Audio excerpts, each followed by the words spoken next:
ورنہ جمع تو اللہ نے کیا محمد کے سینے میں صلی اللہ علیہ وسلم. جمع قرآن کا معاملہ اللہ نے اپنے ذمے لیا، یہ خود حضور کے ذمے نہیں چھوڑا، نہ صحابہ کے ذمے چھوڑا، بلکہ یہ کہ اِنَّ عَلَيْنَا جَمْعَهُ وَقُرْآنَهُ، ہمارے ذمے ہے اس کو جمع کرنا اور پڑھوا دینا. پڑھوانا ظاہر بات ہے بغیر ترتیب کے ممکن نہیں.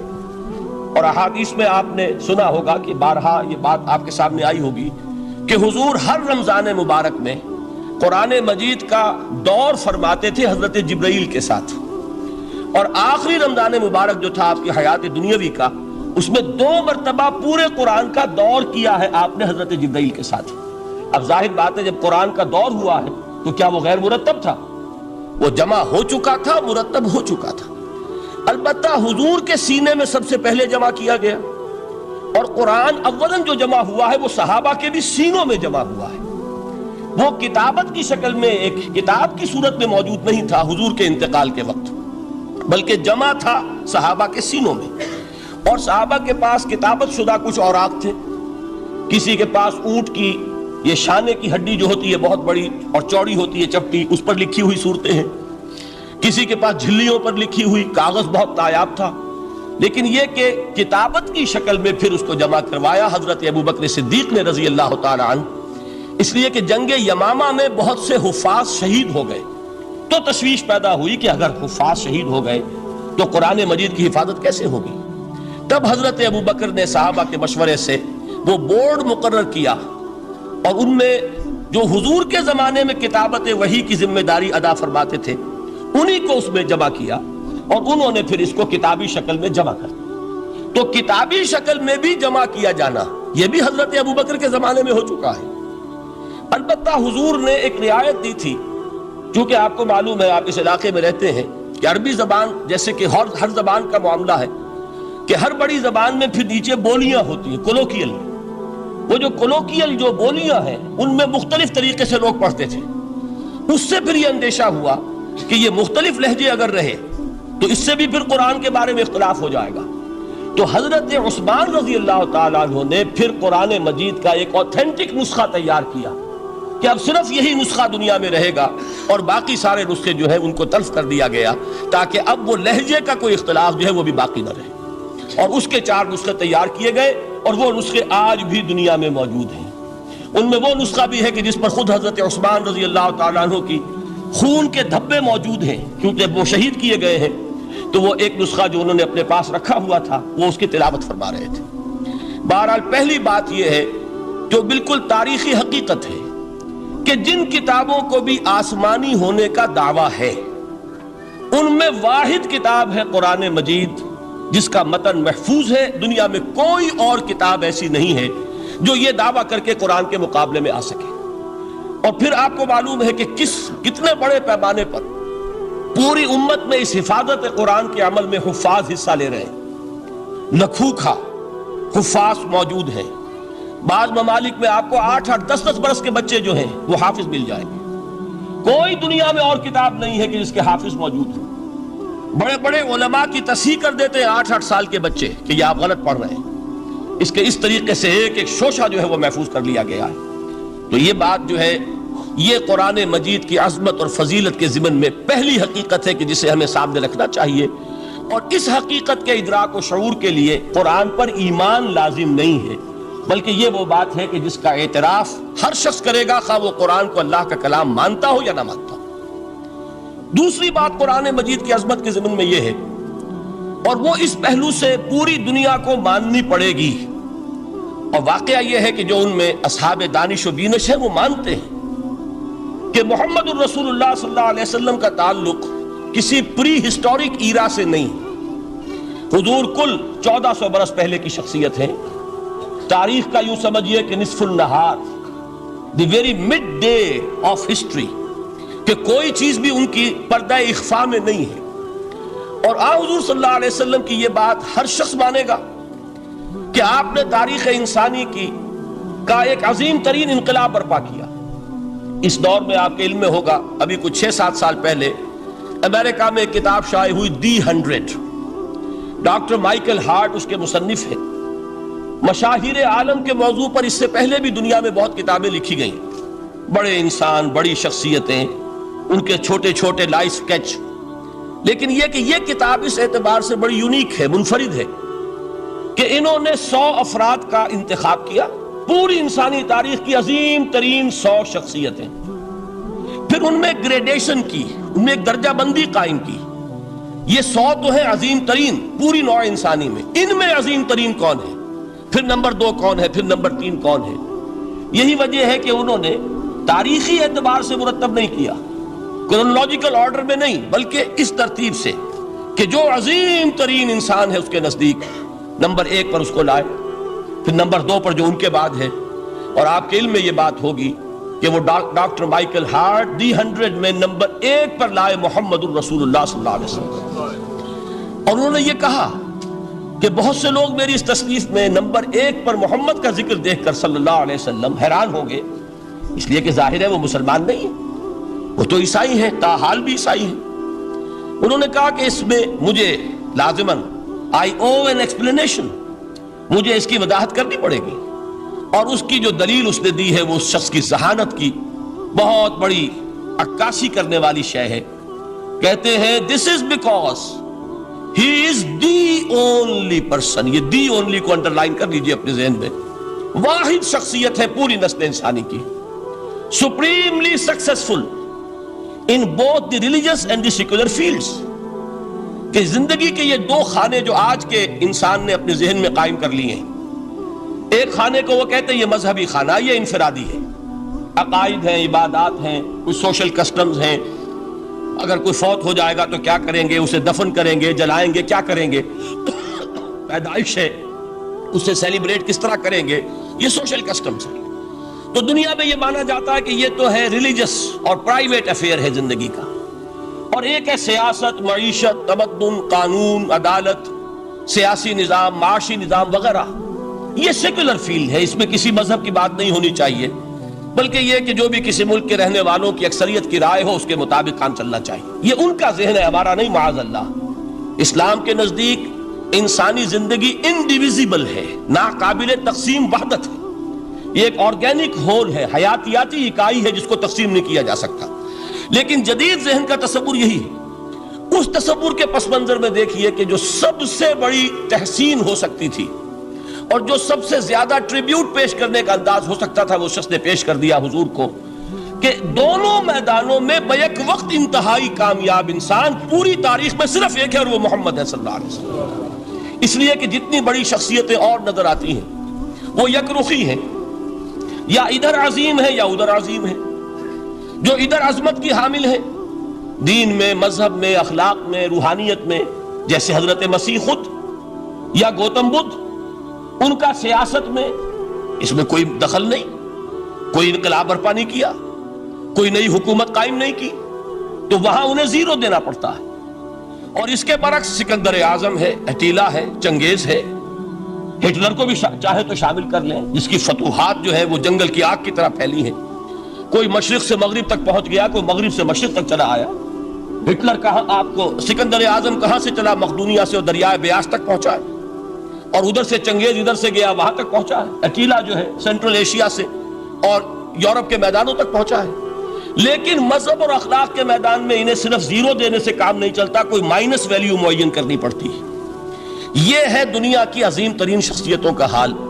ایک شخصیت ایسی ہے محمد کی صلی اللہ علیہ وسلم کہ ان کے بارے میں یہ کہنا مشکل ہو جائے گا کہ ان کی زیادہ عظمت جو ہے وہ مذہبی میدان میں ہے یا زیادہ عظمت جو ہے وہ سیاسی اور ملکی میدان میں ہے۔ ایک نئی تہذیب، ایک نیا تمدن، ایک نیا طرز حکومت، ایک نیا نظام معیشت، ایک نیا سماجی اور معاشرتی نظام، ایک نیا قانون فوجداری، ایک نیا قانون دیوانی، زندگی کے ہر اعتبار سے ایک انقلاب برپا کیا ہے۔ یہ ہے محمد الرسول اللہ کا وہ کارنامہ جس کو کہ غیر مسلم بھی تسلیم کرنے پر مجبور ہے۔ چنانچہ شاید آپ نے نام سنا ہو، ہندوستان نے جو بڑے بڑے انقلابی پیدا کیے اس صدی میں، ان میں ایک M.N. رائے، جو کمیونسٹ انٹرنیشنل، جو باسکو میں یوں سمجھیے کہ پوری دنیا میں اشتراکی تحریکوں کو کنٹرول کرنے والا ادارہ، یہ شخص اس کا بہت اہم کارکن رہا ہے، M.N. رائے۔ اس نے ایک کتاب لکھی دی ہسٹوریکل رول آف اسلام، اور وہ تسلیم کرتا ہے کہ تاریخ انسانی میں عظیم ترین انقلاب وہ ہے جو محمد نے برپا کیا صلی اللہ علیہ وسلم۔ تو یہ چیز دوسری ہے کہ جس کو ماننا پڑتا ہے۔ لیکن آپ حیران ہوں گے کہ یہ سیرت کا جلسہ تو نہیں تھا، میں قرآن کی عظمت بیان کر رہا تھا۔ یہاں اب اصل میں جس چیز کی طرف آپ کی توجہ دلانی مقصود ہے وہ یہ ہے کہ اس عظیم ترین انقلاب کے لیے حضور کا اعلی انقلاب قرآن تھا۔ اتر کر حرا سے سوئے قوم آیا اور ایک نسخہ کیمیا ساتھ لایا۔ اس قرآن کے ذریعے ذہن بدلے، لوگوں کی سوچ بدلی، عقائد بدلے، نقطہ نظر بدلا، ان کا ویلیو سٹرکچر تبدیل ہو گیا۔ پہلے زندگی عزیز ترین متاع شمار ہوتی تھی، اب موت سب سے بڑھ کر خوش آئند ہے۔ شہادت ہے مطلوب و مقصود مومن، نہ مال غنیمت نہ کشور کشائی۔ یہ انقلاب یہ در حقیقت کس کے ذریعے سے ہوا ہے؟ سورہ فرقان میں اللہ تعالیٰ نے ارشاد فرمایا حضور سے، فَلَا تُطِعِ الْكَافِرِينَ وَجَاهِدْهُمْ بِهِ جِهَادًا كَبِيرًا۔ اے نبی آپ ان کافروں کی باتیں نہ مانیے، ان کے کہنے کی طرف متوجہ نہ ہوئیے، اور اس قرآن کے ذریعے سے جہاد کیجئے۔ جیسے کہ ابھی آپ کو بتایا نظام الدین صاحب نے، اصل انقلاب جو محمد نے برپا کیا صلی اللہ علیہ وسلم وہ تلوار کے ذریعے نہیں ہے، تلوار کے ذریعے انقلاب کی تکمیل ہوئی ہے۔ تو در حقیقت جو انقلاب آیا ہے، انقلاب پہلے آتا ہے انسان کی سوچ میں، انقلاب آتا ہے انسان کے نقطہ نظر میں، انقلاب آتا ہے انسانوں کی شخصیتوں میں، ان کے کردار میں، ان کے شب و روز کے انداز میں۔ یہ انقلاب کون سی تلوار سے آیا؟ محمد تو تنہا تھے صلی اللہ علیہ وسلم، ایک فرد واحد سے دعوت کا آغاز فرمایا۔ یہ قرآن تھا در حقیقت، یہی سب سے بڑی تلوار ہے محمد رسول اللہ صلی اللہ علیہ وسلم کی۔ اس سے ذہنوں کو بدلا ہے، عقائد بدل دیے ہیں، نظریات بدل دیے ہیں، اسی سے لوگوں کا تزکیہ کیا ہے، اسی کو ان کے اندر اتارا ہے۔ یہ در حقیقت میں علامہ اقبال کا وہ شعر میرے سامنے آ رہا ہے، چوں بجا در رفت جہاں دیگر شبت۔ عظمت قرآن کے ذکر میں فرماتے ہیں جب یہ قرآن کسی کے اندر اتر جاتا ہے اس کے اندر انقلاب آ جاتا ہے۔ ہی از اے چینج پرسن، اس کی سوچ بدل گئی، نقطہ نظر بدل گیا۔ پہلے وہ کائنات کو سمجھتا ہوگا کہ خود بخود چل رہی ہے، اندھا بہرا مادہ اسے چلا رہا ہے، بائی این ایکسیڈنٹ یہ وجود میں آئی ہے۔ اب وہ سمجھتا نہیں ایک اللہ ہے، علی کل شیء قدیر بکل شیء علیم، الحی القیوم، جس نے اس کائنات کو بنایا ہے، جو اسے چلا رہی ہے، جو مدبر ہے، یدبر الامر من السماء الى الارض، تدبیر فرما رہا ہے، وہ ہے کہ جس نے اس کائنات کو پیدا فرمایا۔ پھر یہ کہ پہلے وہ سمجھتا ہو کہ میری زندگی کیا ہے، وہی جو کہ شہنشاہ ظفر نے کہا تھا کہ عمر حیات مانگ کے لائے تھے 4 دن، بہادر شاہ ظفر آخری تاجدار خاندان مغلیہ کا، کہ عمر دراز مانگ کے لائے تھے 4 دن، 2 آرزو میں کٹ گئے 2 انتظار میں۔ کل زندگی کیا ہے؟ یہ 30 40 50 60 70 برس۔ قرآن نے بتایا نہیں، اور جو ترجمانی کی اقبال نے، تو اسے پیمانہ امروز و فردا سے نہ ناپ، جاویداں پہم دواں ہر دم جواں ہے زندگی۔ یہ تو ایک ابدی سلسلہ ہے، اس کے لیے کوئی اختتام ہے ہی نہیں۔ یہ موت جو ہے یہ دی اینڈ نہیں ہے، موت ایک زندگی کا وقفہ ہے، یعنی آگے چلیں گے دم لے کر۔ یہ انقلاب ہے انسان کے فکر کا اور سوچ کا۔ اس انقلاب کے نتیجے میں وہ جماعت تیار ہوئی صحابہ کرام کی، ڈیڈیکیٹڈ، کمیٹڈ، جو آخرت کے طالب تھے، جو اللہ کے عاشق، محمد کے دیوانے صلی اللہ علیہ وسلم، تن من دھن قربان کرنے کے لیے تیار۔ حضور کے چشم ابرو کی جنبش جو ہے وہ ان کے لیے گویا کہ ایک حکم کے درجے میں ہے، جس کی کہ لازماً تعمیل ہوگی۔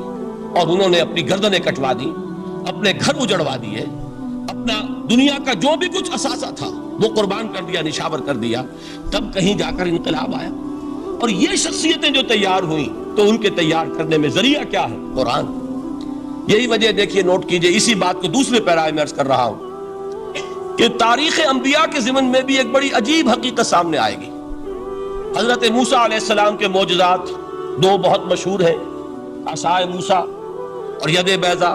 ویسے قرآن مجید نے 7 مزید گنوائے ہیں، 9 آیات بینات، 9 بڑے کھلے کھلے معجزے جو فرعون اور آل فرعون کو دکھائے گئے۔ پھر آپ کو معلوم ہے کہ اسی عصا کی ضرب سے سمندر کا پھٹ جانا، اسی عصا کی ضرب سے ایک چٹان سے 12 چشموں کا پھوٹ بہنا، اور پھر یہ کہ من و سلوہ کا نزول ہے، اور غمام ہے صحرا کے اندر، جہاں کوئی چیز سائے کے لیے نہیں ہے، ان کے اوپر ابر کا سایہ کیا جا رہا ہے۔ یہ سارے معجزے آپ کو نظر آ رہے ہیں۔ اسی طریقے سے حضرت مسیح علیہ السلام، کیسے کیسے معجزے، مردہ کو کہا قم باذن اللہ اور کھڑا ہو گیا، گارے سے بنایا ایک پرندے کی شکل اور اس میں پھونک ماری اور اڑتا ہوا پرندہ ہو گیا۔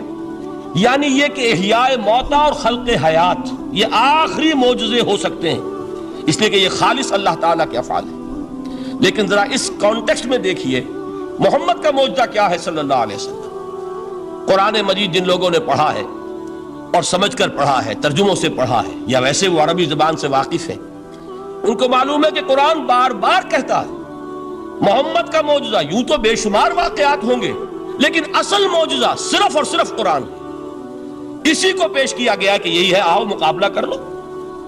اصل میں معجزہ کہتے کسے؟ معجزہ کے معنی عاجز کر دینے والی شے۔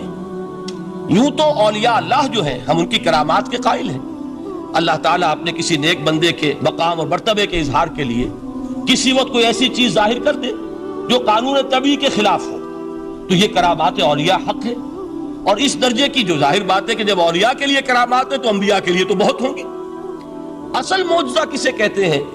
جسے کوئی نبی چیلنج کے ساتھ پیش کرتا ہے کہ یہ ہے میری رسالت کا ثبوت، آؤ مقابلہ کر لو۔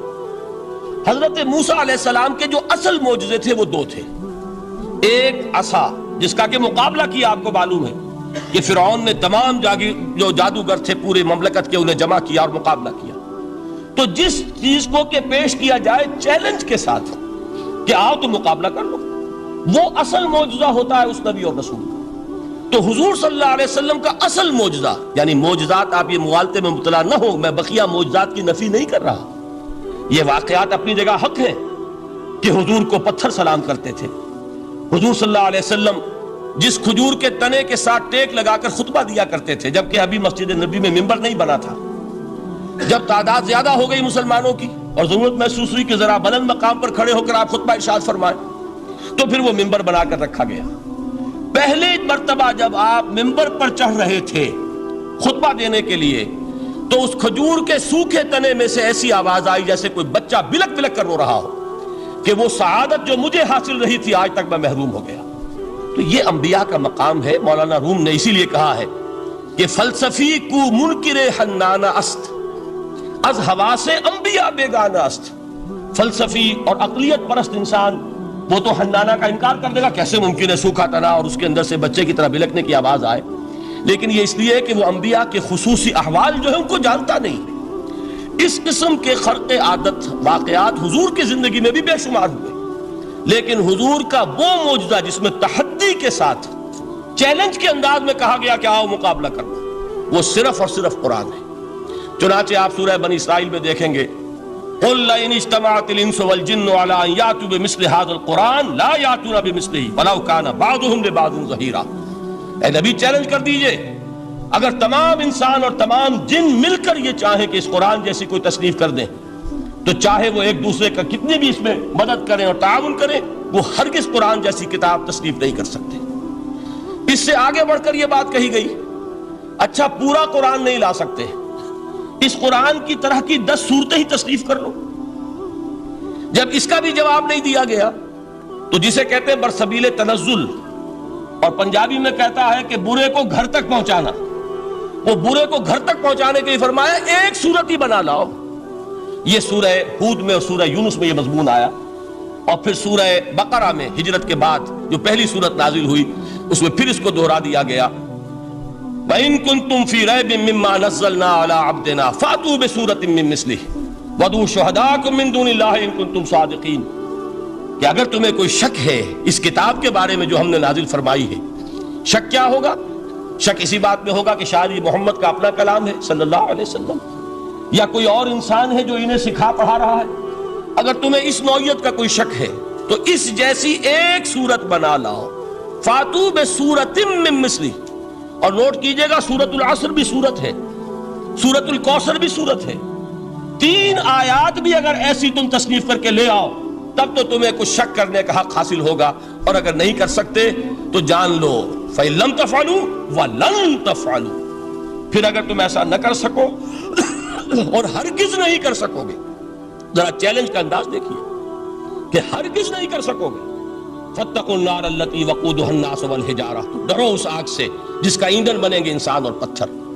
اب اس بات کو سمجھیے کہ تاریخی حقیقت ہے یہ، جس کا کوئی کافر انکار نہیں کر سکتا، کہ وہ کوئی شخص اس چیلنج کو قبول کرنے کی جرات نہیں کر سکا۔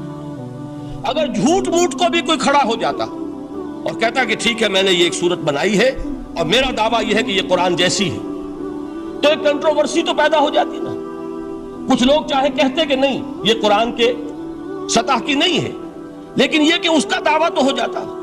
لیکن تاریخ یہ بتا رہی ہے کہ سرے سے کسی شخص نے اس کی جرات نہیں کی، اس درجے وہ قرآن سے مرعوب ہوئے۔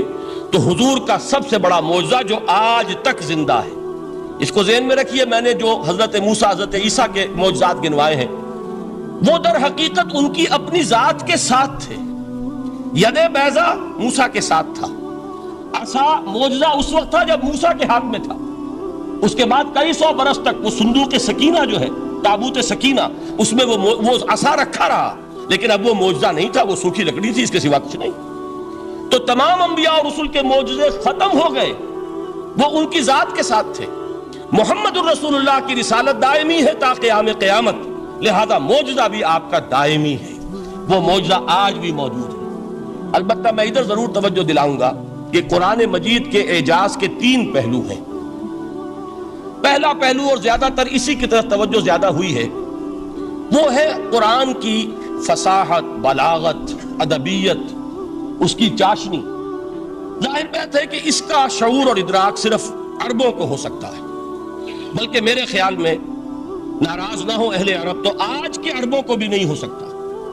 یہ اسی دور کے عرب، ان کی اپنی جو اس وقت کی زبان تھی، اس زبان میں فصحاء، بلغاء، شعراء، خطباء، ان کو اتنا ذوق تھا کہ وہ باقی پوری دنیا کو کہتے تھے یہ گونگے ہیں، بولنا ہمیں آتا ہے، خطیب ہم ہیں، شاعر ہم ہیں، خطبہ ہم دے سکتے ہیں، شعر ہم کہہ سکتے ہیں، باقی سب تو عجمی ہیں، گونگے ہیں، ان کے اندر نہ فصاحت ہے، نہ بلاغت ہے، نہ ان کے کلام میں چاشنی ہے، نہ اس کے اندر کوئی شکو ہے۔ یہ دعویٰ جنہیں تھا، جب ان کے منہ بند ہو گئے قرآن کو سننے کے بعد کہ اس کلام کا کوئی مقابلہ ممکن نہیں ہے، جو ان کے سبع معلقہ کے شعراء میں سے آخری شاعر وہ ایمان لے آئے، اس کے بعد جب ان سے کہا گیا کہ اب آپ شعر نہیں کہتے، حضرت عمر نے ایک مرتبہ ان سے سوال کیا کیا بات ہے، اب آپ نے شعر کہنے چھوڑ دیے؟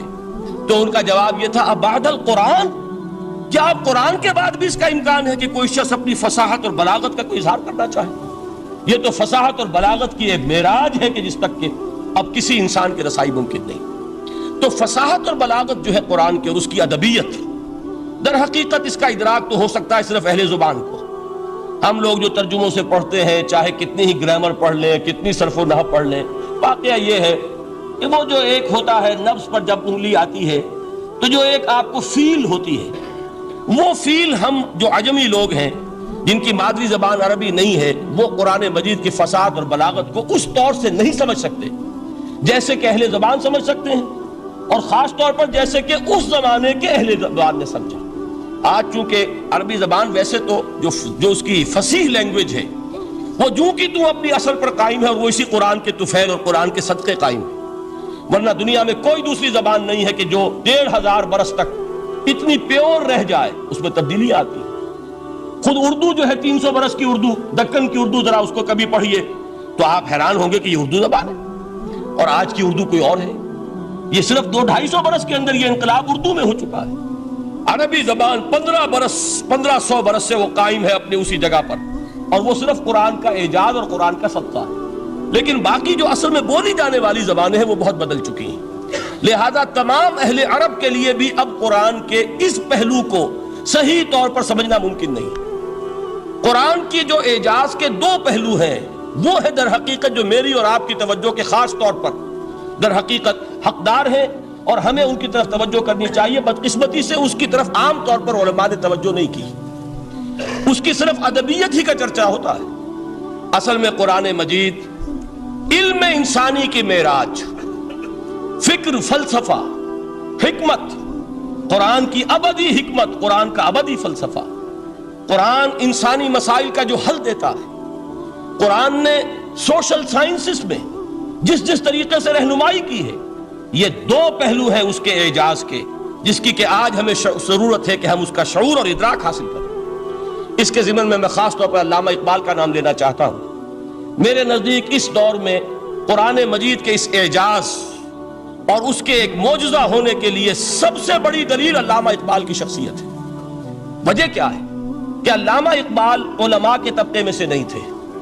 ظاہر بات ہے کہ جن کا پورا جو ہے جن کی زندگی گزرتی ہو قال اللہ و قال الرسول میں، ان کے دلوں میں عظمت قرآن کی، ان کے دلوں میں حضور کی محبت یہ تو سمجھیے کہ ہونی ہی چاہیے، ان کے شب و روز اسی میں گزرتے ہیں۔ لیکن یہ کہ ایک ایسا شخص جس کی تعلیم ہے کالجوں کی، یونیورسٹیوں کی، جس نے مشرق اور مغرب کے فلسفے کھنگال ڈالے، وہ شخص اور وہ بھی اس دور میں جبکہ ہم پر مغرب سے مروبیت بہت شدید تھی۔ آج تو وہ مروبیت بہت کم ہو چکی ہے۔ آج تو ہمارا عام نوجوان جو ہے وہ آنکھوں میں آنکھیں ڈال کر بات کرتا، اس میں خود اعتمادی ہے۔ ہمارا بھی اپنا ایک معاشی نظام ہے، ہمارا اپنا ایک سیاسی نظام ہے، ہمارا ایک اپنا سماجی نظام ہے، ہماری اپنی سوشل ویلیوز ہیں۔ آج کا نوجوان الحمدللہ احیاء اسلام کی وہ جد و جہد جو ہے وہ مرحلہ در مرحلہ بہرحال آگے بڑھ رہی ہے۔ وقت لگے گا لیکن یہ کہ اس میں یقیناً ترقی ہوئی ہے۔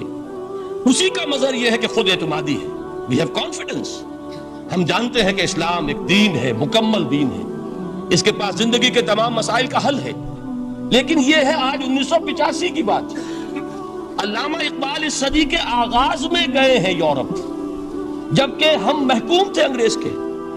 ایک حاکم قوم کے ہاں جا کر اس سے مروبیت کتنی شدید اس وقت تھی، جو جاتا تھا اکثر و بیشتر جو ہے واپس آتا تھا تو کھڑے ہو کر پیشاب کرنا ضروری سمجھتا تھا، اس لیے کہ اس نے وہاں پر لوگوں کو یہی کرتے دیکھا۔ ان کا لباس، ان کی وضاقت، ان کی تہذیب، ان کا تمدن، ہر طرح سے ان کے گن گاتا ہوا، ان کے لیے وہ بہت قصیدے جو ہے تعریف کے کہتا ہوا آتا تھا۔ لیکن ایک علامہ اقبال کی شخصیت وہ ہے کہ وہ یہ خود کہتے ہیں کہ میں اس آگ میں ڈالا گیا ہوں مثل خلیل، مغربی تہذیب کے اس الاؤ میں مجھے اس طرح ڈالا اللہ نے جیسے کہ حضرت ابراہیم کو آگ میں ڈلوایا۔ میں اس تہذیب کے اس الاؤ کے اندر سے ہو کر آ رہا ہوں، اور میں نے یہ دیکھ لیا ہے کہ یہ تہذیب کھوکھلی ہے، اس کے اندر کوئی پائیداری نہیں ہے، نظر کو خیرہ کرتی ہے تب چمک تہذیب حاضر کی، یہ سنائی مگر جھوٹے نگوں کی ریزہ کاری ہے۔ اور دیار مغرب کے رہنے والوں خدا کی بستی دکان نہیں ہے، کھڑا جسے تم سمجھ رہے ہو وہ اب ذرے کا معیار ہوگا۔ تمہاری تہذیب اپنے خنجر سے آپ ہی خودکشی کرے گی، جو شاخ نازک پہ آشیانہ بنے گا ناپائیدار ہوگا۔ اب آپ اندازہ کیجئے وہ شخص جو بنیادی طور پر فلسفی ہے، فلسفے کا طالب علم ہے، وہ جرمنی اور انگلستان میں جا کر فلسفے کھنگالنے کے بعد اسے اگر تسکین حاصل ہوئی، اس کے جو علم کی پیاس تھی اگر اسے سیری حاصل ہوئی تو صرف قرآن کے ذریعے سے، نہ کہیں جہاں میں اما ملی، جو اما ملی تو کہاں ملی میرے جرم خانہ خراب کو تیرے عفو بندہ نواز میں۔ یہ وہ شخص ہے آخری زندگی میں ان کا کام صرف ایک رہ گیا تھا، قرآن کی تلاوت۔ بڑے بڑے فلسفی ملنے آتے تھے علامہ اقبال سے ملنے، وہ سمجھتے تھے بڑی لائبریری ہوگی، جیسے بڑے وکیل اس کی لائبریری آپ کو معلوم ہے کتنی جلدیں رکھی ہوں گی، خوبصورت جلدیں بنی ہوئی، ایسے ہی کوئی بڑا فلسفی، بڑا پروفیسر، اس کی سٹڈی، اس کی کتابیں بڑی مروب کن ہونی چاہیے۔ لیکن علامہ اقبال کے ہاں سب کتابیں اٹھوا دی تھی انہوں نے، صرف ایک کتاب رہ گئی، اور سید نذیر نیازی کا نام آپ نے سنا ہوگا۔ انہوں نے جب یہ گواہی دی ہے، یہ واقعہ شاید آپ کے علم میں نہ آیا ہو، یہ بہت اہم واقعہ ہے۔ وہ یہ لکھتے ہیں کہ میں نے ایک مرتبہ علامہ سے پوچھا کہ کچھ لوگ اعتراض کرتے ہیں یا یہ خیال ظاہر کرتے ہیں کہ آپ نے اپنا فلسفہ خودی نیٹشے سے لیا ہے، کوئی کہتا فلاں سے لیا ہے، کوئی کہتا فلاں سے لیا ہے، کچھ آپ خود بتا سکیں گے کہ آپ کے فلسفہ خودی کی سورس کیا ہے؟ تو علامہ نے کہا کہ اچھا کل فلاں وقت آ جانا تو میں تمہیں لکھوا دوں گا، ڈکٹیٹ کرا دوں گا۔ تو سید نذیر نیازی کہتے ہیں کہ میں بہت خوش ہوا کہ یہ سعادت میرے حصے میں آ رہی ہے کہ علامہ اقبال خود مجھے تحریر کرائیں گے کہ میرے فلسفے کی سورس کیا ہے، میں نے کہاں سے اخذ کیا ہے۔ دوسرے روز وہ گئے، حاضر ہوئے، بڑے ہی ارمانوں کے ساتھ پینسل اور کاپی لے کر بیٹھے۔ علامہ نے فرمایا ذرا قرآن مجید نکال لاؤ۔ وہ قرآن مجید لائے، حیران ہوئے، یہ فلسفے کا سورس مجھے ڈکٹیٹ کرانے چلے تھے، یہ قرآن مجید کہہ رہے۔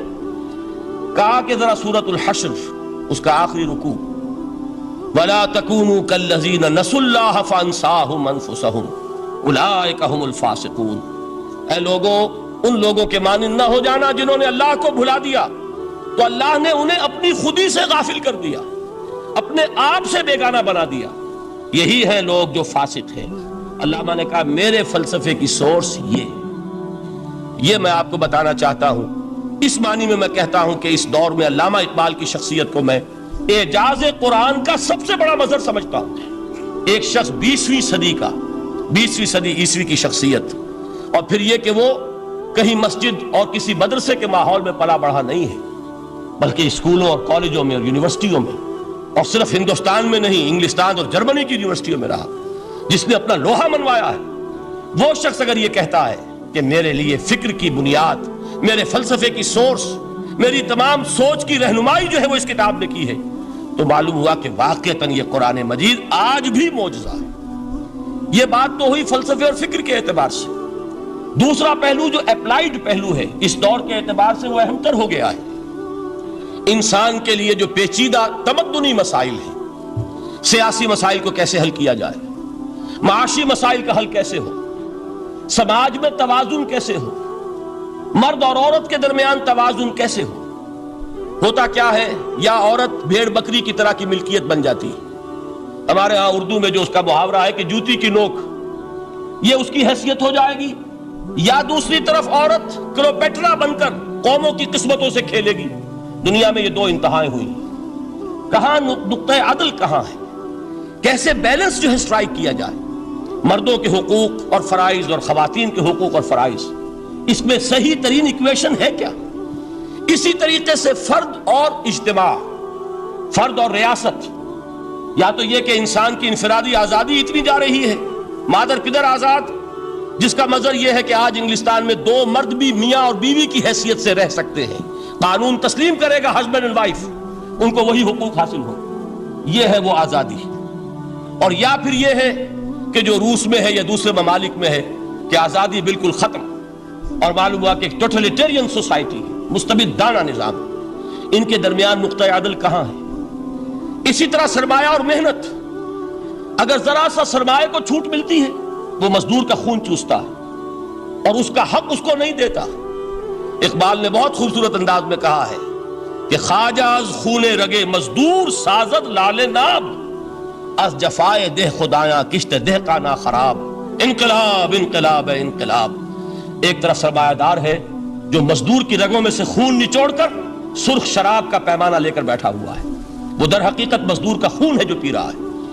ایک طرف وہ زمیندار اور جاگیردار ہے جو کاشتکار کا خون جو ہے چوس رہا ہے۔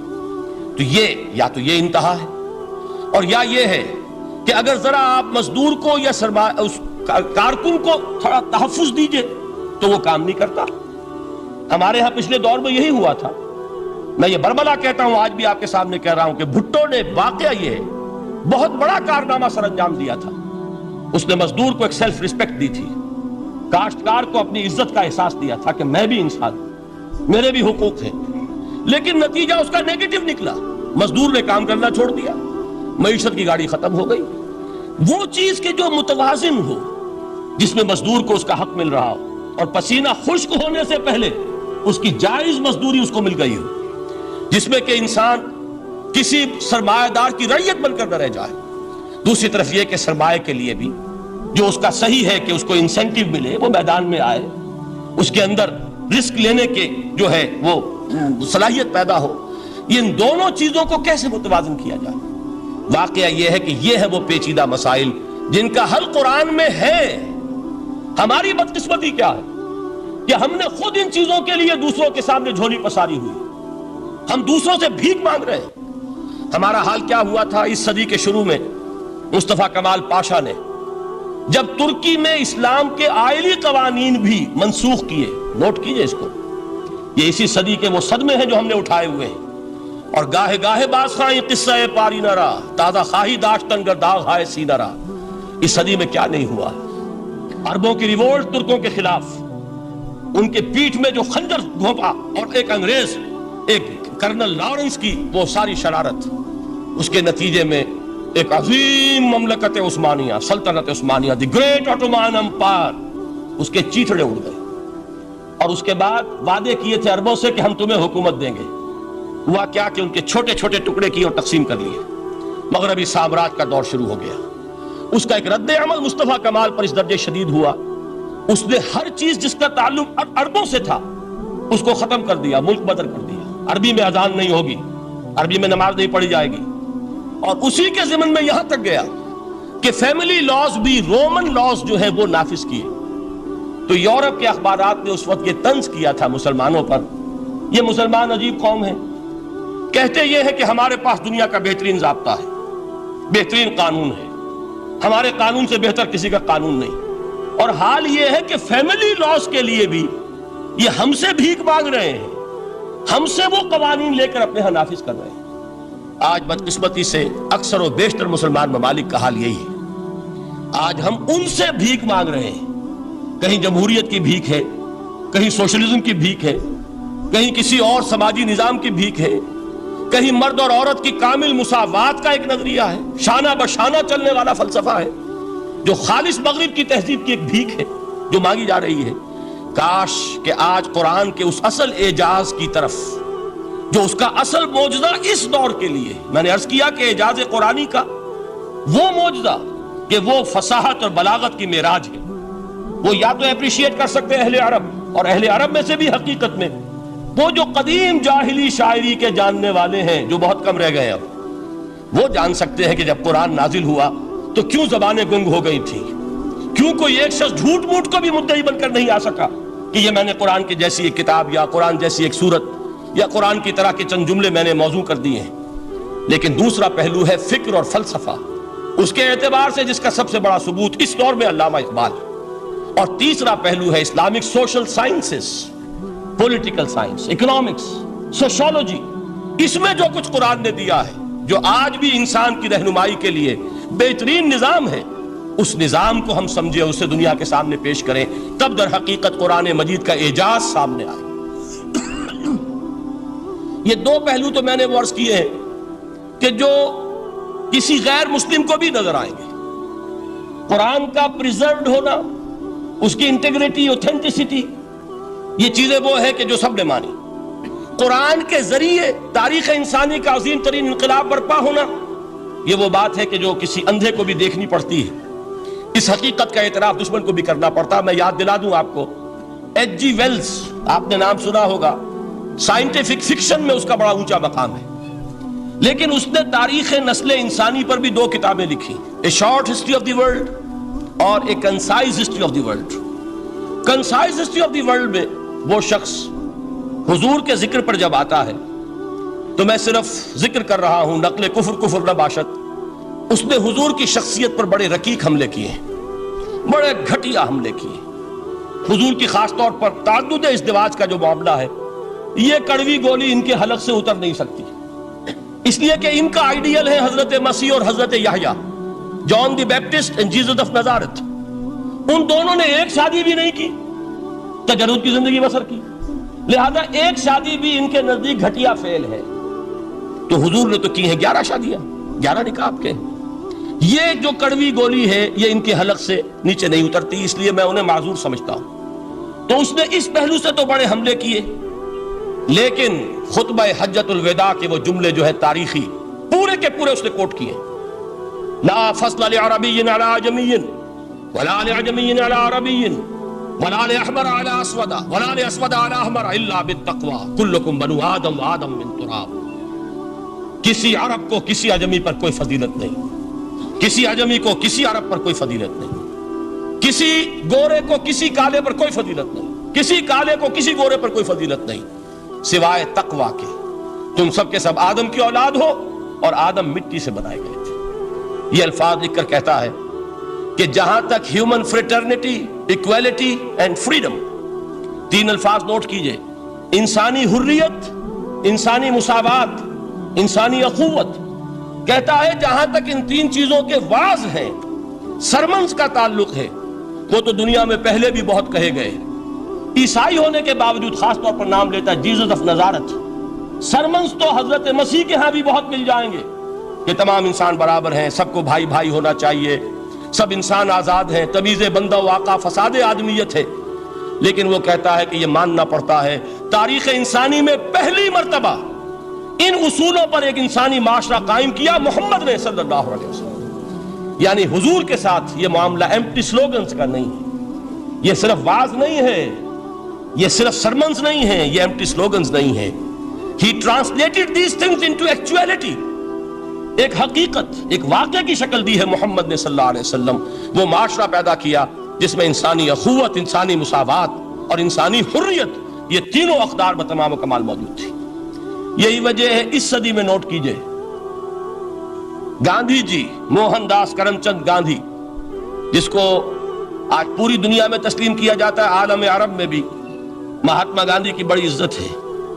پنڈت نہرو کا کسی زمانے میں استقبال ہوا تھا ریاض میں، تو ہمیں بہت غصہ آیا تھا کہ مرحبا برسول السلام، welcome to the prophet of peace. یہ الفاظ تھے کہ جن سے پنڈت نہرو کا استقبال ہوا تھا. غصہ ہمیں بہت آیا، یہ رسول کا لفظ استعمال کر دیا انہوں نے. بعد میں ہم نے سوچا بھائی رسول کے معنی ان کے ہاں ایلچی کے ہیں، تو انہوں نے اس کو اپنے جو بھی غلطی میں سمجھا یا صحیح سمجھا، اس کو چھوڑ دیجئے، میں کوئی سیاسی گفتگو نہیں کرنا چاہتا. انہوں نے سمجھا کہ یہ شخص اس وقت امن کا پیغام بر ہے، لہذا اس کو ویلکم کیا. بہرحال گاندھی جی کا جہاں تک معاملہ ہے، آپ کے علم میں ہے کہ پوری دنیا میں اس شخص کی عظمت کو تسلیم کیا گیا ہے. ہمارا معاملہ، ہندوستانی مسلمانوں کا معاملہ، یہ دوسرا ہے. وہ تو آپ کو معلوم ہے کہ جوتا جسے کاٹتا ہے اسے پتا چلتا ہے کہ یہ جوتی کاٹ رہی ہے، ورنہ دیکھنے والے کو پتا چلے گا بڑا خوبصورت جوتا ہے، بڑا عمدہ جوتا ہے، کوئی اس میں خرابی نہیں ہے. لیکن جسے وہ پنچ کر رہی ہے اسے پتا ہے کہ یہ ہے کیا. اس اعتبار سے ہمارا معاملہ علیحدہ ہے، لیکن دنیا کو وہ بہت خوبصورت اور بہت ہی اعلیٰ اور بہت ہی اونچی شخصیت ایک نظر آتی ہے. بہرحال ایک پہلو سے یقیناً ماننا پڑے گا اس کی عظمت کو، کہ ہندو قوم کے لیے اور ہندوستان کے لیے، اس کی آزادی کے لیے جو عظیم جد و جہد کی ہے، اس میں کوئی شک نہیں. میں اس وقت جو بات عرض کرنا چاہتا ہوں کہ 1937 کا تصور کیجئے. 1937 میں آپ کو معلوم ہے 1935 میں قانون بنا تھا، اور پہلی مرتبہ الیکشنز ہوئے تھے بر صغیر میں 1937، اور وہ ہوئے تھے صوبائی الیکشنز. ان کے نتیجے میں وزارتیں قائم ہوئی. مسلم لیگ نے بائیکاٹ کیا تھا الیکشن کو، لہذا پورے ہندوستان میں تمام صوبوں میں کانگریس کے وزراء کی وزارتیں بنی. ہریجن اخبار میں ایک مقالہ لکھا تھا گاندھی جی نے اس وقت، جس میں کہ ان کانگریسی وزراء کے سامنے نصیحت کے انداز میں یہ بات رکھی تھی کہ آج جب کہ آپ لوگوں کو اختیار مل رہا ہے، اور حکومت، یہ پہلی انسٹالمنٹ تھی جو انگریزوں نے دی تھی ہمیں، سیلف رول یا ہوم رول کی پہلی انسٹالمنٹ تھی، تو جو بھی تمہیں اختیارات مل رہے ہیں اس میں میں تمہارے سامنے حضرت ابو بکر اور حضرت عمر کی مثال رکھتا ہوں. یہ ہے وہ بات کہ جادو وہ جو سر چڑھ کر بولے. عربی میں کہتے ہیں الفضل ما شہدت بہ الاعداء، اصل فضیلت وہ ہے جس کا کہ دشمن اعتراف کرے. مہاتما گاندھی اگر اعتراف کر رہا ہے کہ تاریخ انسانی کی عظیم ترین شخصیتیں حکومت کی سطح پر وہ ابو بکر اور عمر ہیں، تو ابو بکر اور عمر کس درخت کے پھل ہیں؟ وہ شجرہ طیبہ، شجرہ نبوت ہے کہ جس کے پھل ہیں ابو بکر اور عمر، جن کو تربیت دی ہے محمد نے صلی اللہ علیہ وسلم. تو معلوم ہوا کہ یہ چیزیں وہ ہیں کہ جس کا لوہا آج دنیا مان رہی ہے. لہذا ہمیں قرآن مجید کے اعجاز کے پہلو سے ان اعتبارات سے خود بھی توجہ کرنی چاہیے اور دنیا کو بھی ادھر متوجہ کرنا چاہیے. اب میں تبرکاً 3 مقامات سے میں نے آیات پڑھی ہیں. قرآن مجید کی عظمت کا وہ ادراک اور شعور جو ہمیں ہو سکتا ہے، ہم وہ کہ جو قرآن کو مانتے ہیں اللہ کا کلام، ہم اس بنیاد پر سمجھے کہ اللہ نے اپنے کلام کی کیا مدح کی ہے. اور نمبر 2 یہ فارسی کا ایک مصرع ہے کہ قدر گوہر شاہ دانت یا بدانت گوہری. ہیرے جواہرات کی قدر و قیمت یا بادشاہوں کو معلوم ہوتی ہے جو ان میں کھیلتے ہیں، اور یا یہ کہ جوہری کو جو ان کا کاروبار کرتا ہے، جانتا ہے، پہچان ہے، پرکھتا ہے. عام آدمی کو کیا پتا، اس کے ہاتھ پہ اگر کوئی آپ ہیرا رکھ دیں وہ سمجھے شاید کوئی کانچ کا ٹکڑا ہے، اسے اس کے اندر کوئی فرق محسوس نہیں ہوگا. قدر گوہر شاہ دانت یا بدانت گوہری، کہ ہیرے جواہرات جو ہیں ان کی قدر و قیمت کا اندازہ یا بادشاہوں کو ہوتا ہے یا جوہری کو ہوتا ہے. تو قرآن مجید کا عظمت کا صحیح ادراک یا اللہ کو ہے یا محمد الرسول اللہ کو ہے صلی اللہ علیہ وسلم. باقی جو کچھ دنیا دیکھتی ہے وہ تو وہ ظاہر کا ایک پہلو ہے، وہ تاریخی حقائق ہیں جو میں نے آپ کے سامنے رکھے. باقی قرآن مجید کی عظمت کا کوئی صحیح ادراک ہو سکتا ہے یا وہ اللہ تعالیٰ کی زبانی اور یا ہوگا محمد الرسول اللہ صلی اللہ علیہ وسلم کے فرامین کی روح سے. اسی لیے میں نے 3 جگہ سے آیات پڑھی ہیں. ایک مقام سے سورہ رحمان کی ابتدائی 4 آیات، سورہ یونس کی 2 آیات، سورہ حشر کی 1 آیت، اور 3 احادیث نبویہ ہیں جن کا میں نے ذکر کیا ہے، اس لیے کہ تیسری جو ہے وہ بہت طویل حدیث ہے، وہ پوری میں اس وقت نہیں پڑھ سکتا تھا، اس کے صرف ابتدائی اور آخری کلمات میں نے اس وقت آپ کو سنائے۔ میں تھوڑی سی تشریح ان کی کروں گا تاکہ قرآن مجید کی عظمت کا جو نقش میرے اور آپ کے قلب پر ہونا چاہیے وہ صحیح در حقیقت ان آیات اور احادیث کی روشنی میں ہمارے دلوں پر قائم ہو جائے۔ دیکھیے قرآن مجید کی عظمت یہ کلام ہے، اس کی کلام کی عظمت کا پہلا پہلو ہے متکلم کی عظمت کے اعتبار سے۔ عربی میں کہا جاتا ہے کہ کلام الملوک ملوک الکلام ہے، بادشاہوں کا کلام کلاموں کا بادشاہ ہوتا ہے۔ بادشاہ جب گفتگو کرے گا معلوم ہوگا شاہانہ انداز ہے، ایک کوئی بھکاری گفتگو کرے گا یا کوئی کجرا گفتگو کرے گا، سبزی فروش کرے گا، کوئی مچھلی فروش کرے گا، ہر ایک کا پتہ چل جائے گا کہ کون بولا، وہ جس کو کہتے ہیں کہ تانت بازی راگ پایا، 2 جملے کوئی شخص بولے گا پتہ چل جائے گا کتنے پانی میں ہے، اس کے علم کا، فضل کا، تہذیب کا، تمدن کا کیا معیار ہے۔ اس لیے کہ کلام جو ہے در حقیقت متکلم کی پوری شخصیت کی عکاسی کرتا ہے، اس کا مقام کیا ہے، اس کا مرتبہ کیا ہے، اس کے ذہن کی بلندی کیا ہے، اس کے فکر کی گہرائی کیا ہے، اس کے افق ذہنی کی وسعت کیا ہے، اس سب کا اندازہ ہوگا کلام سے۔ تو اب یہ کلام ہے اللہ کا، معلوم ہوا کہ اللہ کی صفات کا ایک کامل عکس قرآن مجید میں موجود ہے۔ یہ بات سمجھیے، اس کو قرآن نے کس طرح بیان کیا، یہ وہ لطیف حقائق ہیں جن کے لیے قرآن مجید تمثیل کا پیرایا اختیار کرتا ہے۔ اب سورہ حشر کی تمثیل کیا ہے؟ لو انزلنا هذا القرآن على جبل، اگر ہم نے اس قرآن کو کسی پہاڑ پر اتار دیا ہوتا، لرأيته خاشعا متصدعا من خشیت اللہ، تم دیکھتے اس پہاڑ کو کہ اللہ کی خشیت سے دب جاتا اور پھٹ جاتا۔ وَتِلْكَ الْأَمْثَالُ نَضْرِبُهَا لِلنَّاسِ لَعَلَّهُمْ يَتَفَكَّرُونَ، اور یہ مثالیں ہیں جو ہم لوگوں کے لیے بیان کرتے ہیں تاکہ وہ تفکر سے کام لیں، غور و فکر کریں۔ اگر میں اور آپ قرآن کی عظمت سے واقف نہیں ہوں گے، اس بات کو نوٹ کر لیجئے، تو میں اور آپ اپنا وقت کیسے صرف کریں گے اس کے لیے؟ انسان کا ایٹیچیوڈ بڑا یوٹیلیٹیرین ہے، آج کے انسان کا خاص طور پر، وہ کسی ایسے ہی کام کے لیے وقت لگائے گا جس میں اس کے لیے فائدہ ہو، اور اس فائدے کی چیز اگر نہیں ہے تو اس کی طرف متوجہ نہیں ہوگا۔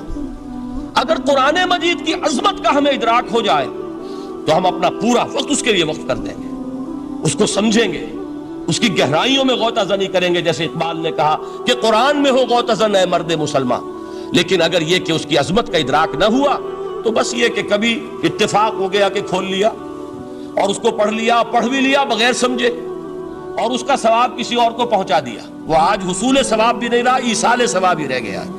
ورنہ یہ کہ بہرحال علامہ اقبال نے جو اس پر پھپتی چست کی ہے کہ بآیا تشترا کارے جزی نیست کے از یاسین او آسا بمیری، اس قرآن کی عظیم آیات سے اے مسلمان آج تیرا سروکار صرف اتنا رہ گیا ہے کہ کوئی شخص مر رہا ہو، عالم نزع میں ہو، تو اس کو یاسین سنا کر اس کی جان جلدی سے نکال دو، آسانی سے نکل جائے، بس یہ سروکار رہ گیا۔ میں یہ نہیں کہتا کہ نہ پڑھی جائے، حضور نے فرمایا ہے پڑھنی چاہیے، لیکن صرف یہ نہیں ہے اس کا مصرف، یہ تو انسانی زندگی کی رہنما کتاب بن کر نازل ہوئی ہے، اس کے اوپر اس اعتبار سے توجہ تم نہیں کر رہے ہو، بلکہ تمہاری اس کے ساتھ جو ہے دلچسپی صرف اتنی رہ گئی ہے۔ تو پہلی بات یہ کہ یہ سمجھیے کہ قرآن نے یہ تمثیل اختیار کی اپنے عظمت کے بیان کے لیے۔ اگر ہم نے اس قرآن کو پہاڑ پر اتار دیا ہوتا تو تم دیکھتے کہ وہ پھٹ جاتا اور دب جاتا۔ اب اس کو سمجھیے، القرآن یفسر بعضہ بعضا، قرآن کا ایک حصہ دوسرے حصے کی تفسیر کرتا ہے۔ سورہ اعراف میں واقع آیا ہے کہ حضرت موسیٰ علیہ السلام کا آپ کو معلوم ہے کہ کوہ طور پر اللہ تعالیٰ سے ہم کلامی کا شرف حاصل کرتے تھے، گفتگو ہو رہی ہے لیکن اللہ نظر نہیں آ رہا۔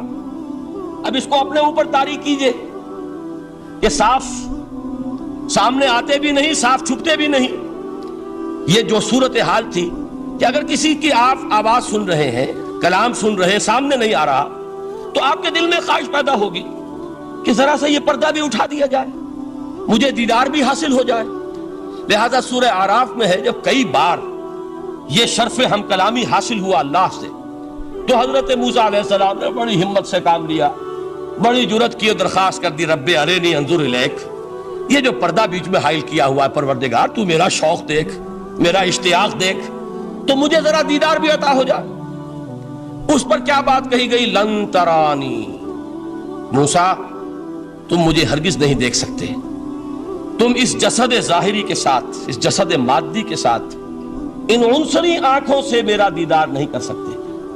ولیکن انظر الی الجبل، دیکھو ہم تمہیں ایک مثال دیے دیتے ہیں، ذرا اس پہاڑ کی طرف دیکھو، ہم اپنی ایک تجلی اس پر ڈالیں گے۔ فَإِنِ اسْتَقَرَّ مَكَانَهُ فَسَوْفَ تَرَانِي، اگر وہ پہاڑ ہماری تجلی کو جھیل جائے، تحمل کر لے، تو تم بھی سوچنا کہ شاید ہمیں دیکھ سکو۔ اس کے بعد ہوا کیا؟ فَلَمَّا تَجَلَّى رَبُّهُ لِلْجَبَلِ جَعَلَهُ دَكًّا وَخَرَّ مُوسَىٰ صَعِقًا، جب اللہ تعالیٰ نے پہاڑ پر اپنی ایک تجلی ڈالی تو وہ پہاڑ جو ہے پھٹ گیا، اور موسیٰ، اب دیکھیے براہ راست تجلی موسیٰ پر نہیں ہے، یہ انڈائریکٹ مشاہدہ ہے تجلی ربانی کا، کہ جو پہاڑ پر ہوئی ہے اور پہاڑ کی جو کیفیت ہوئی ہے اس کے مشاہدے سے حضرت موسیٰ بے ہوش ہو کر گر گئے۔ وَصَعِقَ مُوسَىٰ خَرَّ مُوسَىٰ صَعِقًا، یہ ہے وہ مثال جو یہاں دی ہے قرآن کے لیے۔ لَوْ أَنزَلْنَا هَذَا الْقُرْآنَ عَلَىٰ جَبَلٍ لَرَأَيْتَهُ خَاشِعًا مُتَصَدِّعًا مِّنْ خَشْيَةِ اللَّهِ، نتیجہ کیا نکلا؟ انفر کیجئے، استدلال، استنتاج، نتیجہ یہ نکلا کہ جو تاثیر تجلی ذات ربانی کی ہے وہی تاثیر کلام ربانی کی ہے، صرف یہ ہے کہ ہمیں اس کا شعور نہیں، ہمیں اس کا ادراک نہیں۔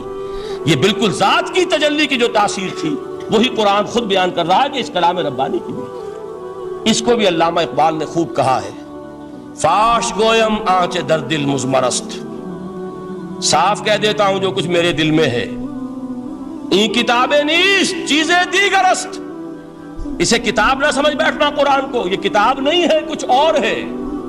کچھ اور کیا ہے؟ مثل حق پنہاؤ ہم پیداستو، زندہ پائندہ گویاستو، یہ تو جیسے اللہ تعالیٰ کی ذات ہے، مثل حق، ذات حق سبحانہ و تعالیٰ کی طرح یہ زندہ ہے، پائندہ ہے، مثل حق پائندہ گویاستو، یہ جو ہے زندہ ہے، یہ متکلم ہے، کلام نہیں ہے۔ کل صفات ربانیہ جو ہیں ظاہر اور باطن، مثل حق پنہاؤ، ظاہر و پنہا، اور حی و قیوم جیسے اللہ کی ذات ہے، وہی صفات اس کلام کی ہیں۔ اور اس کے بعد وہ شعر آیا تھا جو میں پہلے سنا چکا ہوں، چوں بجاں در رفت جاں دیگر شود، جب یہ قرآن کسی انسان کے اندر سرایت کر جاتا ہے، اس کے دل پر نازل ہوتا ہے۔ دیکھیے یہ الفاظ آپ کو کہیں اور نہیں ملیں گے۔ میرے نزدیک جہاں علامہ اقبال اس دور میں قرآن کی عظمت کا سب سے بڑا ثبوت ہے، وہاں عظمت قرآنی کے سب سے زیادہ واقف اور اس کا سب سے زیادہ شعور رکھنے والے بھی علامہ اقبال۔ یہ الفاظ آپ کو کہیں نہیں مل سکیں گے کہ مثل حق پنہاؤ ہم پیداستو، زندہ و پائندہ و گویاستو، چوں بجاں در رفت جہاں دیگر شود، جہاں چو دیگر شد جہاں دیگر شود، جب یہ انسانوں کے اندر سرایت کر جاتا ہے، ان کے اندر ایک انقلاب آ جاتا ہے، اور یہ اندر کا انقلاب ہے جو ایک عالمی انقلاب کا پیش خیمہ بنتا ہے۔ آپ آرڈیننس کے ذریعے سے نمازیں پڑھوائیں گے تو پھر نماز وہی پڑھی جائے گی جو آفس ٹائم میں آئے گی، باقی اور کیوں پڑھیں گے؟ وہ تو آرڈیننس کے ذریعے سے پڑھائی جا رہی ہے نا، اس کا حشر تو وہ ہوگا جو ہمارے ہاں دیکھا جا چکا ہے۔ اور اس وقت بھی، اس زمانے میں نے یہ سنا ایک جگہ کہ کلاس 4 امپلائیز جو ہیں، وہ شروع میں جب آرڈیننس نافذ ہوا تھا ہمارے ہاں تو دفتروں میں بڑا اہتمام ہوا، آفیسرز نے خاص طور پر بڑے اہتمام سے ظہر کی نماز پڑھنی شروع کی، لیکن مجھے بتایا گیا کہ کلاس 4 امپلائیز جو ہیں ہمارے، یہ ڈرائیورز ہیں، پینز ہیں، یہ کھڑے ہنستے رہتے ہیں، شریک نہیں ہوتے۔ میں نے ان سے کہا وہ اس لیے کہ انہیں معلوم ہے کہ آپ بھی تو یہی پڑھ رہے ہیں صرف نماز، باقی آپ کے ڈرائیور سے اور آپ کے خانسامہ سے یہ بات چھپی ہوئی نہیں ہے کہ عصر آپ نے بھی نہیں پڑھنی، یہ صرف زور ہے جو آپ پڑھ رہے ہیں۔ تو یہ اصل میں اندر کا انقلاب جب تک نہ آئے، باہر کا ٹھوسا ہوا انقلاب، وہ تو جب پریشر ہٹ جائے گا تبدیلی ختم ہو جائے گا۔ چوں بجاں در رفت جہاں دیگر شود، اندر انقلاب آئے، جب اندر تبدیلی ہو جائے گی اب انسان کا پورا وجود بدلے گا، پھر اس کے اندر سے تبدیلی جو ہے وہ ابھرے گی، اسے کسی خارجی دباؤ کی ضرورت نہیں ہوگی۔ جہاں چو دیگر شد جہاں دیگر شود، اور جب انسانی شخصیتوں کے اندر یہ انقلاب اندر سے آتا ہے تو پھر وہ عالمی انقلاب بنتا ہے، جیسے کہ محمد الرسول اللہ کا انقلاب۔ واقعہ یہ ہے کہ اگر جوئش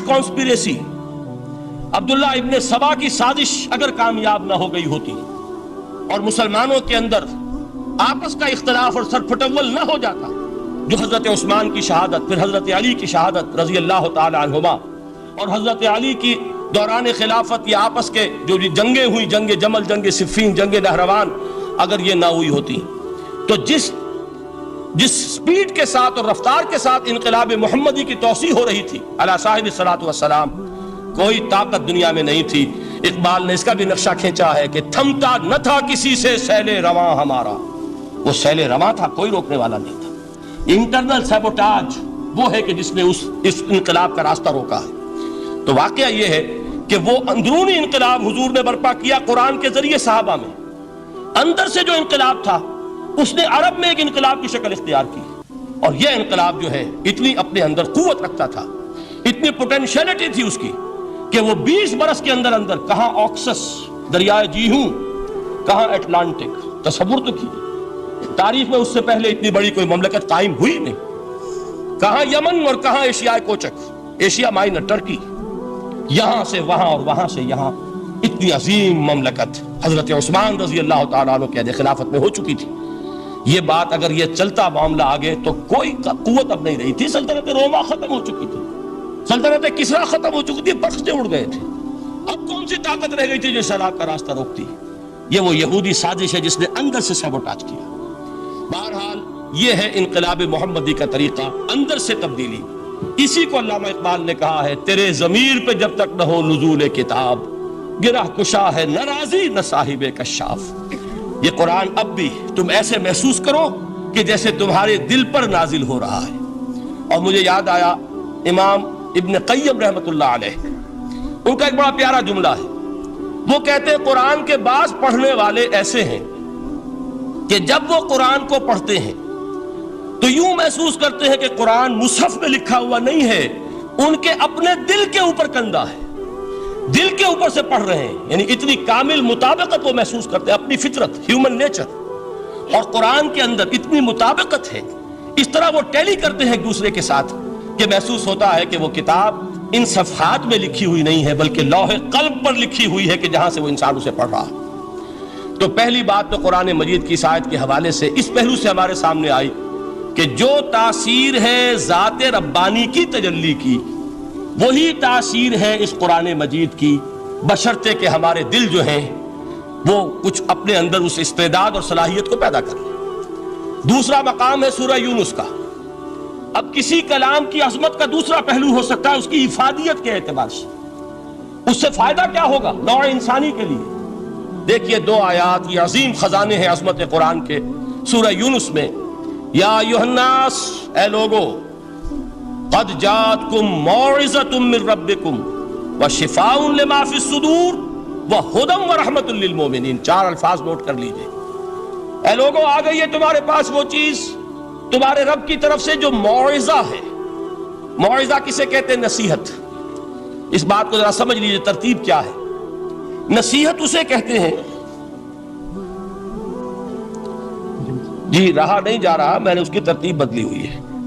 مجھے یاد دلایا ایک صاحب نے کہ سورہ رحمان کی ابتدائی آیات کا بیان تو رہ گیا، وہ رہا نہیں، میں نے پڑھا کسی اور ترتیب سے تھا، بیان کسی اور ترتیب سے کر رہا ہوں۔ پڑھنے میں 4، 2 اور 1، اور اب جو میں بیان کر رہا ہوں پہلے 1 آیت سورہ حشر کی جو بیان کی، اب 2 آیات ہیں سورہ یونس کی۔ لوگوں، تمہارے پاس آ گئی ہے تمہارے رب کی طرف سے موعظت، اور تمہارے سینوں کے اندر جو روگ ہیں ان کے لیے علاج۔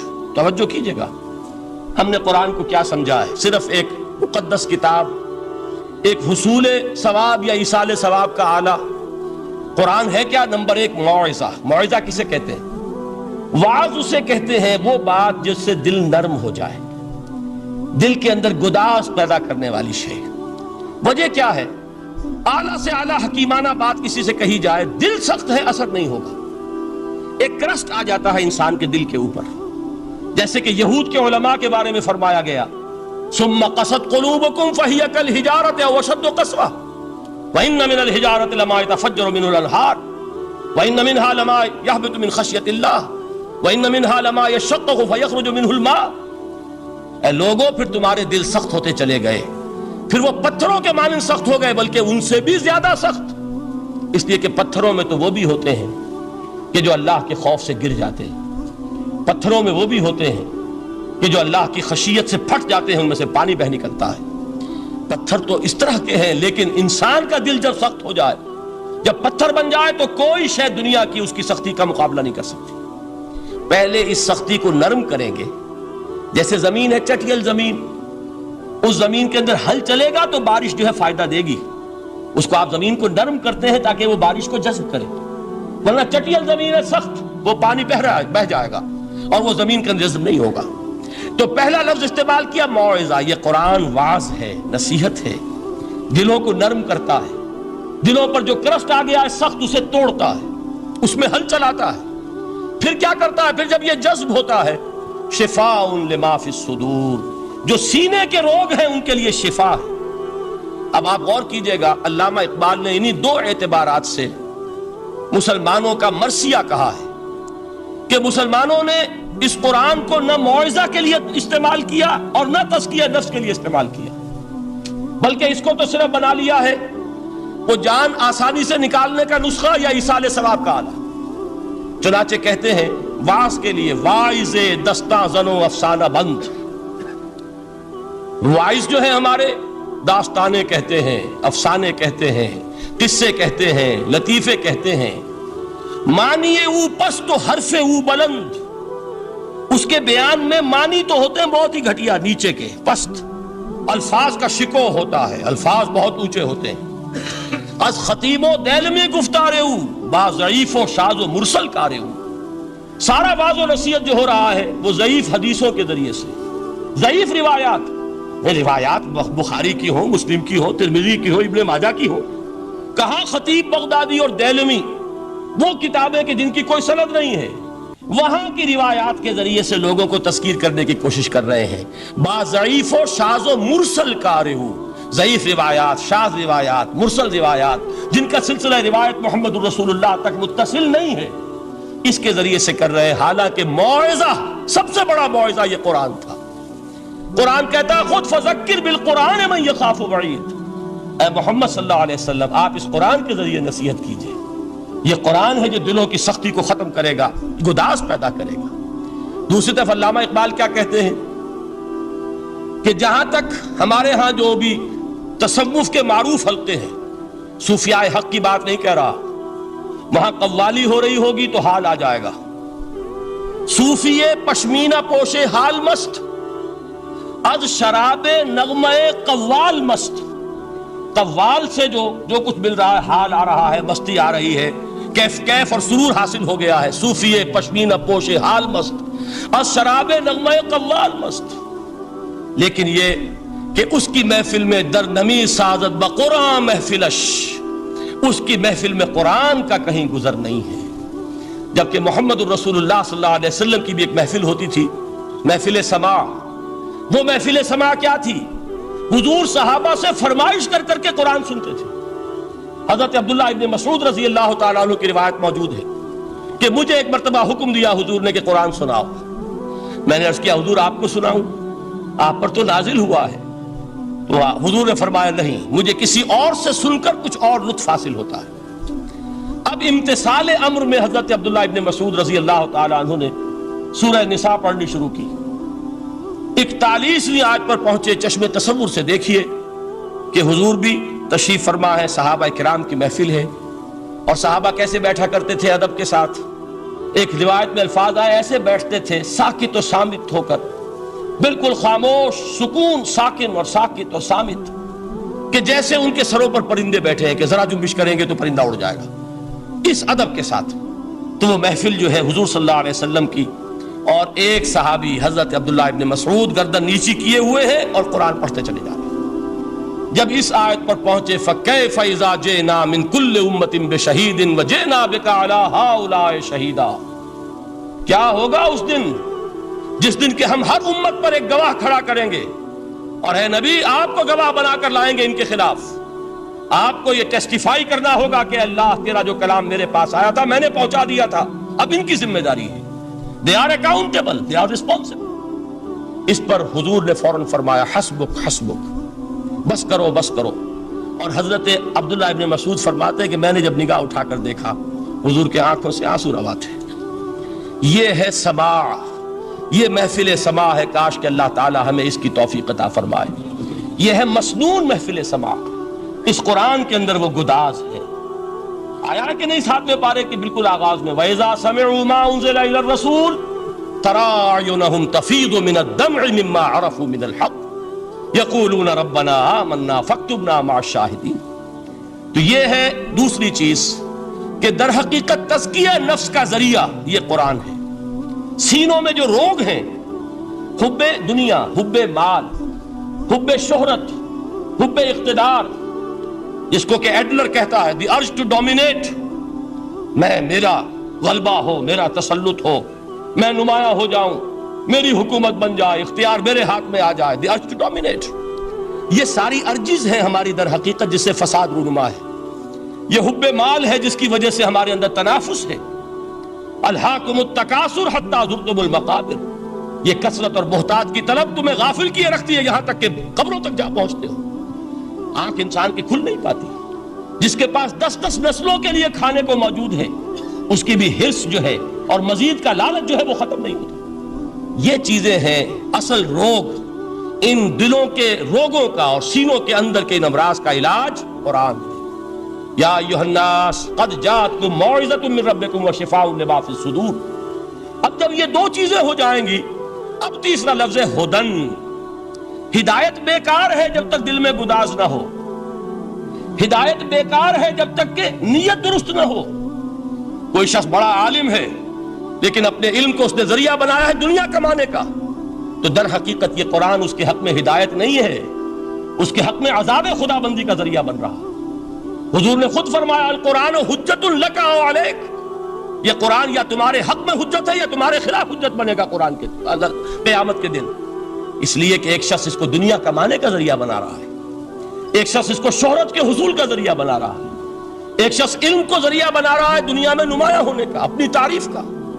حضور نے فرمایا کہ قیامت کے دن سب سے پہلے 3 افراد کا معاملہ پیش ہوگا عدالت خدا بندی میں۔ ایک وہ جو بڑا عالم سمجھا جاتا تھا، اس سے بڑا علم پھیلا۔ دوسرا وہ جو بہت صاحب ثروت تھا، اس نے بہت خیرات کے کاموں میں پیسہ لگایا۔ تیسرا وہ جو دنیا میں شہید سمجھا جاتا تھا کہ اللہ کی راہ میں جنگ کرتے ہوئے جان دیا۔ اللہ ان تینوں سے جو اس کو نعمتیں دی تھی ان کا ذکر کر کے پوچھے گا کہ میں نے تمہیں یہ دیا، تمہیں یہ دیا، تمہیں یہ دیا، تم کیا کر کے لائے؟ وہ شہید کہے گا کہ اللہ میں نے تیری راہ میں جنگ کی اور اپنی جان دے دی تاکہ تو راضی ہو جائے۔ اللہ فرمائے گا کذبتا، تو نے جھوٹ بولا، انک قد قاتلت لئن یقال جریء، تو نے تو یہ جنگ اس لیے کی تھی کہ کہا جائے کہ بڑا جری ہے، بڑا بہادر ہے۔ یہ لوگوں سے بہادری کے تمغے لینا تمہارا مقصود تھا۔ وقد قیل، وہ کہا جا چکا ہے، اب یہاں تمہارے لیے کچھ نہیں۔ اور فرشتوں کو حکم ہوگا اور وہ اوندے منہ اس کو گھسیٹتے ہوئے جہنم میں جھونک دیں۔ دنیا میں شہید سمجھا جا رہا ہے، آخرت میں جہنمی ہے۔ یہی حال اس عالم کا ہوگا، یہی حال اس دولت مند کا ہوگا۔ تم نے یہ علم پھیلایا تھا کہ تمہارے علم کا چرچا ہو جائے، تمہاری شہرت ہو جائے، لوگ تمہاری دستبوسی کرنے لگیں، لوگ تم سے جھک کر ملیں۔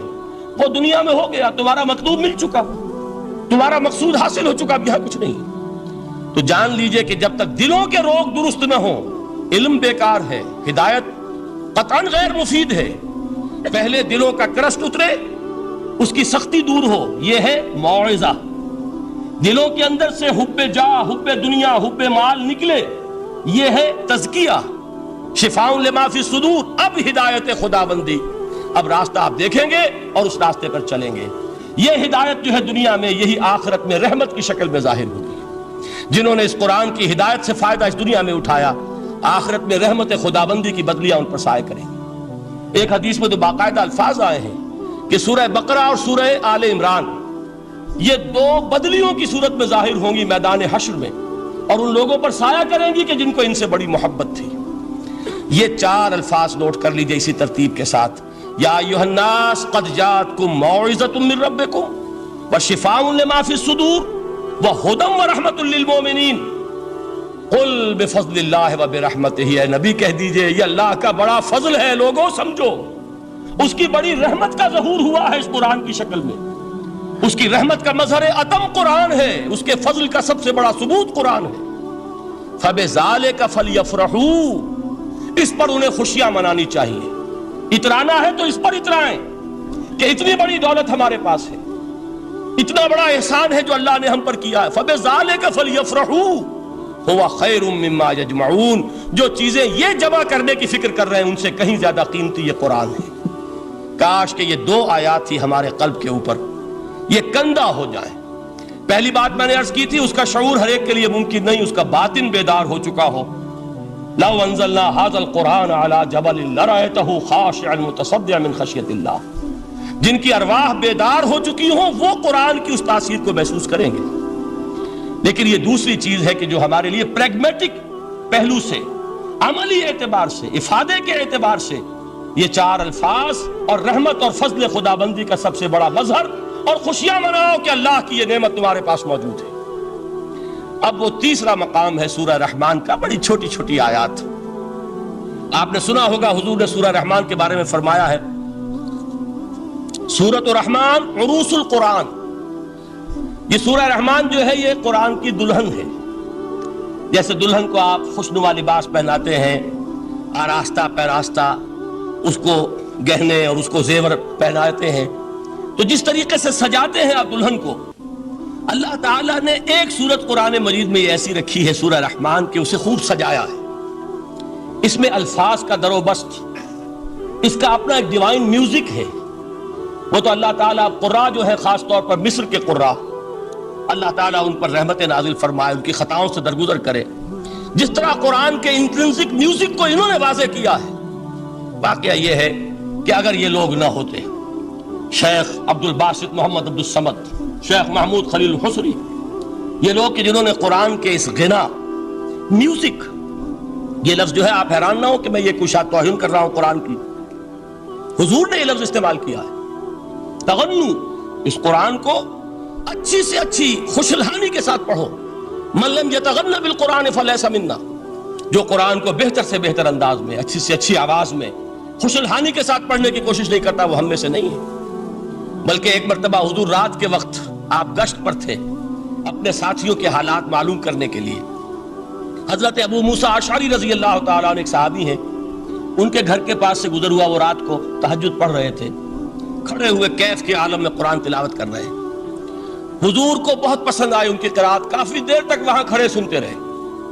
اب انہیں کیا پتا کون سن رہا ہے، بالکل اسی طرح سمجھ لیجئے ایک بات یاد آئی ہے، حضور فرماتے ہیں کہ جس طرح کان لگا کر اللہ قرآن کو سنتا ہے، کسی چیز کو نہیں سنتا۔ ہمیں نظر نہیں آتا نا، ہمیں معلوم نہیں، ہم قرآن پڑھ رہے ہیں تو سننے والا کون ہے؟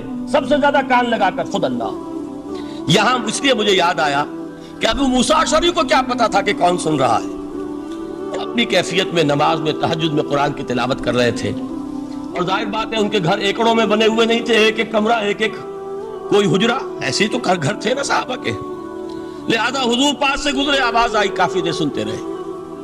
اس کے بعد آپ تشریف لے گئے، صبح فجر میں ملاقات ہوئی تو حضور نے تحسین کے انداز میں فرمایا، یا ابا موسیٰ انک قد اوتیت مزمارا من مزامیر آل داؤد، اے ابو موسیٰ تمہیں تو آل داؤد کے سازوں میں سے ایک ساز اللہ نے عطا فرما دیا ہے۔